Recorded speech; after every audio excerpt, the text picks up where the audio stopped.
Hi there, and thank you for joining us on AVM Alliance, a pediatric stroke podcast for families and friends whose lives have been affected by traumatic brain injury, brain vessel disease, or stroke.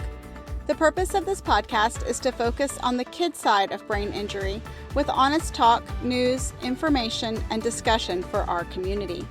Being a parent of a medically complex child is an extremely difficult path to suddenly find yourself on.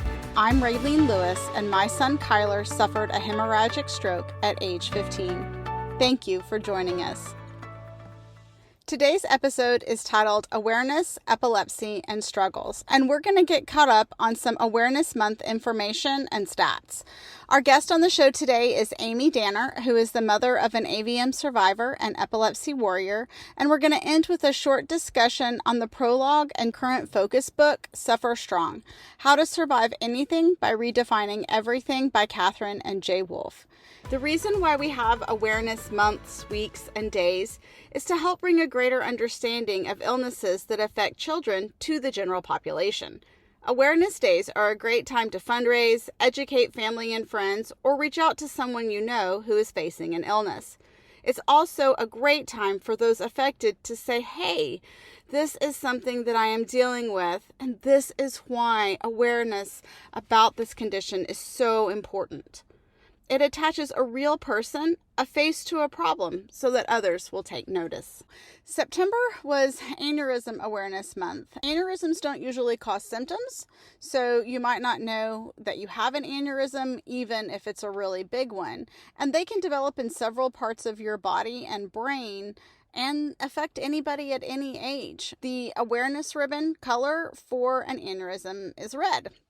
Now, October was Brain AVM Awareness Month, and an AVM is also known as an arteriovenous malformation. This is what my son has. Like an aneurysm, an AVM can actually occur in different places in the body as well, although the brain is the most common location. An AVM is when high-flowing arteries connect directly to low-flowing veins without a capillary system in between. And this setup eventually leads to vessel failure, which also causes blood to spill directly into the brain, which is a big no-no. So just like with an aneurysm, an AVM usually does not cause symptoms, so you might not know that you have an AVM even if it's super large. And my son is also an excellent example of this. So his AVM, if you were going to picture it, is 3 centimeters by 3 centimeters by 5 centimeters, which is roughly the size of a hen's egg in his brain. And yet this kid always passed each physical with flying colors and never had a headache a day in his life until the day the AVM ruptured. Brain AVM is the number one cause of a brain bleed in a child, excluding trauma. The AVM ribbon color is maroon. Now, being a stroke podcast, I think it's really important to mention that October 29th was World Stroke Day. Now, a hemorrhagic stroke can occur when an aneurysm or an AVM ruptures, and that floods the surrounding tissue with blood. The fatality rate is higher, and the prognosis is poorer with a hemorrhagic stroke. Now, when it comes to pediatrics, pediatric stroke is among the top 12 causes of death between the ages of 1 and 19 years old. Unfortunately, childhood strokes are many times missed at first, since there's just a strong lack of awareness that children can also have a stroke. And this delays very much needed immediate medical care. Now, this month, November, is National Epilepsy Awareness Month. And epilepsy is a central nervous system neurological disorder in which the brain activity becomes abnormal.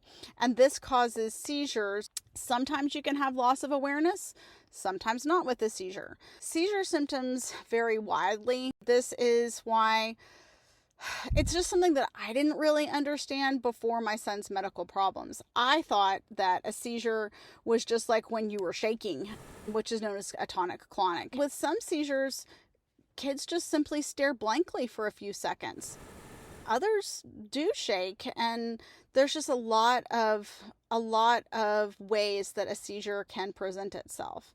One cause of epilepsy is stroke, and people with epilepsy and seizure experience so many challenges. The awareness ribbon color for epilepsy is purple. Now, not all kids who suffer a stroke, who have an aneurysm or an AVM rupture, are going to have epilepsy, but it is a concern for many. When we went to treat Kyler's AVM, for example, we were told that he had to have gamma knife radiation, and the doctors let us know that Kyler would very likely develop epilepsy from the treatment, which he did. But they also told us that eventually he would develop epilepsy from the AVM, even if we chose not to treat the AVM. All right, so now I want to welcome Amy Danner. Amy is a mother of an epilepsy and AVM warrior. Again, thank you so much for spending your evening with me today. My name is Amy, and I have 2 children. One is Aaliyah and one is Ian. And this story is basically about Ian. When a doctor and a chaplain come walking out to the emergency room and tell all 5 of you to come into this little room, you start to fall apart. When he had the AVM rupture in the left frontal lobe, he had 2 strokes. One in the left parietal and one in the left occipital. Oh, wow. Right after that. But so here he is, an AVM survivor, right? Goes in September 1st to have surgery. They open the door and they don't look the same as they did when they came out the first time. And I'm like, what's wrong? Well, there's been a complication. Like, what do you mean there's been a complication? You said everything was flawless. Well, in recovery, we went to extubate him and he started seizing. Like, okay, what does that mean? Well, we can't get it to stop. Well, we've given him Ativan and we've given him this and we've given him that, and it's not stopping. 18 hours of seizing off and on. And they threw everything at him. Everything. He almost died. He coded twice. There's something called a VNS, something nerve stimulator, that it goes in the back of this nerve in your head. And what it does is it interrupts the electrical impulses. You go home, you have a magnet, you put it over it if you feel a seizure coming on. Well, he's sedated. He's getting ready to die. And it worked. Wow. But it saved his life. That worked for a while, but still 11 meds, still seizing. So he was on the epilepsy floor. He was there for 90 days. So they worked so hard to get him ready for rehab. So he went to rehab at Hershey, Penn State Hershey. He was only there for 3 weeks because he just couldn't. So I brought home a 22-year-old toddler, is basically what I brought home from the hospital. He was vibrant, smart, funny, everything. Getting ready to go to college, getting ready to start his life. He was just amazing. He's still amazing, but he's different amazing. Yes, your new normal sucks. Yes, what has happened to him is horrible, but cannot live your present still clinging to the past and still grieving what could have been the future. You have to live each moment. My reality is not everybody else's reality. Nobody understands what you go through until you go through it yourself. I have people that, I understand how you feel. It must be awful. I don't want to hear you understand. I don't want to hear you're sorry. Anything else I could take, but not that. Unless you've gone through it, you don't understand. You just don't. And I don't want to hear you're only given what you can handle, but you have the choice of whether or not you're going to handle it. So true. Or you have that choice. I could have tapped out long ago. And let me tell you, there are times I wanted to tap out. I just didn't want to do it. Even now, he's back in the damn hospital again because he had seizures. And it's like, you've seen what seizures look like. So with Kyler, Kyler has focal seizures. When he does, he it's almost like he's eating something. Like he becomes unresponsive, starts staring into space, and then like lip smacking. Ian has a lip smacking too. That's one thing I didn't realize. That was one of the things that they do. How I know, and how we all know, it's the seizures. They don't respond to you. Are you okay? There's no yes or no. I'll pinch his toe with my nails super hard. He doesn't even nothing. No response at all. See, I say, what's my name? I'm like, what's my name? Kyler, what's my name? What's my name? No response. Yeah. See, he doesn't really, he's not to the point where he can say that. Yeah. His main word is no. That's the one all kids start with. Yeah. but that's the first one they start with. But when it's yes, it's an emphatic yes. We don't choose what happens, and what we choose is how we deal with what happens. Everybody wants answers, definitive, black and white, answers. They want to know why, and they want to be able to fix it. And I think that's the hardest part of this, is not knowing why and not being able to fix it. And I've come close to nervous breakdowns. I've come close to giving up. But Ian said before the surgery, Mom, I want to go around and talk to kids and get people to realize that what an AVM is, and how they can prevent it, blah, blah, blah. So that was his goal. It's not just about Ian anymore. It's about every child, young adult out there that could have that ticking time bomb in their head, and they don't know. And it has taken me it's been 22 months. It has taken me to get to the point where my grieving for what was and what should have been is at a really good level where I'm able to handle it, and I'm ready to take that next step in my life. I love the fact that Kyler is doing so awesome and that some of these kids are doing so amazingly well, but I'm so unbelievably jealous. Oh, I understand completely, because even I get, jealous sometimes. Yay, Kyler's doing really, really well. Kyler still has his AVM. It's not gone, Right. And you look at the people who they were able to have their AVMs removed. And that's so hard. Like, I don't want to be jealous. I want to be happy. And I am happy, but I'm so jealous. And then I think, and then I feel so bad for some of these moms who've lost their kids, because I know they're thinking, because I would be thinking the same thing. Why are you so upset you still have your son? So it's this teeter-totter of emotions, back and forth, up and down. I really used to love roller coasters until now. Now I'm not so sure. I mean, 0 out of 10, they pretty much suck right now. I don't recommend this to anybody. 1 star. Not even, I know those things where they're like, if I could give 0 stars, I would. Yeah, that's this. You really learn what you're made of when something like this happens. We get smashed into a million pieces and we get put back together again, but there's so many pieces missing now, and we're not put together the same way we were before. Yeah, it's completely different. Completely different life. It is. And this is our life now, and that's okay. I finally am able to say this is our new normal. Do I like it? No. Am I grateful for it? I'm grateful he's here. I'm grateful that I can be the one to take care of him. I'm grateful for everything he's taught me, through this whole thing. I'm grateful that he is bringing so many people together throughout everything. But I'm angry. I'm grief-stricken. I'm sad. And some days I'm done. Caregiving is a really hard thing. Absolutely. These kids are so incredibly strong. They fight with every ounce in them. They fight. And you just need to realize that they can, if they can do it, you need to fight with them. If somebody wants to follow your story or reach out, is there a way that they could get a hold of you? Right now, it's just Ian's Army. If you go on Facebook, it's IAN apostrophe S. I think there's apostrophe. Yeah, Army. There's more than one Ian's Army, but ours is private because you know how Facebook could be, get some pretty weird people.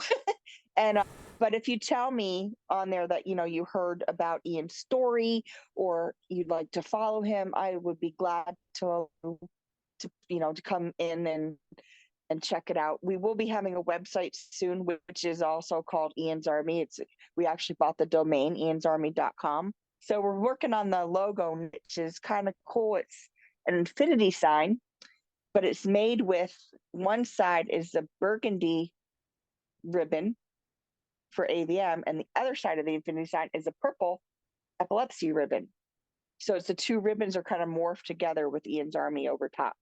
Thank you for talking and visiting with me today and sharing your story. Thank you for letting me talk your ear off. No, You have an amazing epilepsy and AVM warrior. Yes, I I'm do. excited to share a story. Our current focus book is starting the book Suffer Strong by Katherine and Jay Wolf. And I really didn't know about these two authors until another AVM mama sent me their very first book, which is called Hope Heals. I was feeling very lost and adrift, and their first book definitely handed me the anchor. Naturally, I moved on to the second. Though nothing like the first book, this second book has impacted me more than anything I have ever read, which is why I chose it to be the first book to focus on and work through. Katherine Wolf had an AVM rupture and stroke when she was 26 years old. So Jay and Katherine write the book together. They typically switch off on chapters and it flows very nicely together, but it's also very insightful to get each one's different perspective on things. In the prologue, Jay mentions that hope prevails.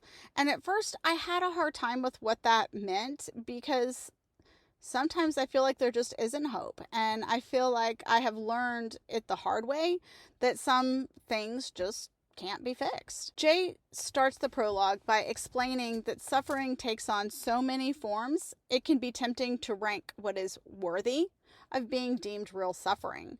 Like, how many times have I wondered if I needed a reality check as to whether these deep emotional feelings were valid or even deserved.